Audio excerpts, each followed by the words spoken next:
তবে কি যুদ্ধ বেঁধেই যাবে চীন আমেরিকা?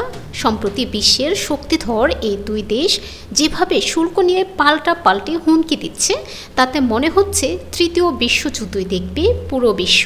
চীন যদি যুক্তরাষ্ট্রের বিরুদ্ধে পাল্টা শুল্ক প্রত্যাহার না করে, তাহলে দেশটির উপর আরও 50% আমদানি শুল্ক বসানোর হুমকি দিয়েছেন মার্কিন প্রেসিডেন্ট ডোনাল্ড ট্রাম্প। কিন্তু চীনের বাণিজ্য মন্ত্রণালয় সাফ জানিয়ে দিয়েছে যে যুক্তরাষ্ট্রের আরোপিত শুল্কের বিরুদ্ধে শেষ পর্যন্ত লড়ে যাবে তারা, এবং মার্কিন যুক্তরাষ্ট্রের এই ব্ল্যাকমেলিং আচরণ তারা কখনোই মেনে নেবে না। চীনা পণ্যের উপর আরও 50% শুল্ক আরোপ নিয়ে ডোনাল্ড ট্রাম্পের হুমকিকে ভুলের উপর ভুল বলে অভিহিত করেছে চীনের বাণিজ্য মন্ত্রণালয়। চীনের অবস্থান হলো শুল্ক আরোপের এই পরিকল্পনা প্রত্যাহার করা হোক এবং দ্বিপাক্ষিক আলাপ আলোচনার মাধ্যমে যুক্তরাষ্ট্র ও চীনের মধ্যকার মতপার্থক্যের সমাধান করা হোক। এদিকে ডোনাল্ড ট্রাম্প সোমবার হোয়াইট হাউসে দেওয়া এক বক্তব্যে বলেন, সম্প্রতি তিনি যে নতুন শুল্ক আরোপের ঘোষণা দিয়েছেন তা স্থগিত করার ব্যাপারে তিনি ভাবছেন না, এমনকি এ নিয়ে অন্যান্য দেশের সঙ্গে দর কষাকষি করতেও আপাতত ইচ্ছুক নন তিনি।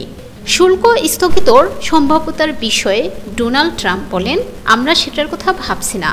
অনেক দেশ আমাদের সঙ্গে চুক্তি করতে আসছে, আর এগুলো হবে ন্যায্য চুক্তি।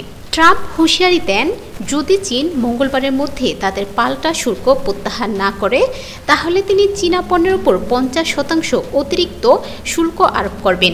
এটি কার্যকর হলে যুক্তরাষ্ট্র চীন থেকে নির্দিষ্ট কিছু পণ্য আমদানিতে মোট শুল্ক হার দাঁড়াবে 104%।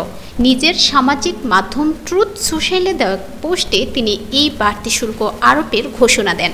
গত শুক্রবার চীন যুক্তরাষ্ট্রের পণ্যে 34% পাল্টা শুল্ক আরোপ করে গত 2 এপ্রিল, যেটিকে ডোনাল্ড ট্রাম্প মুক্তির দিন হিসেবে আখ্যা দিয়েছিলেন।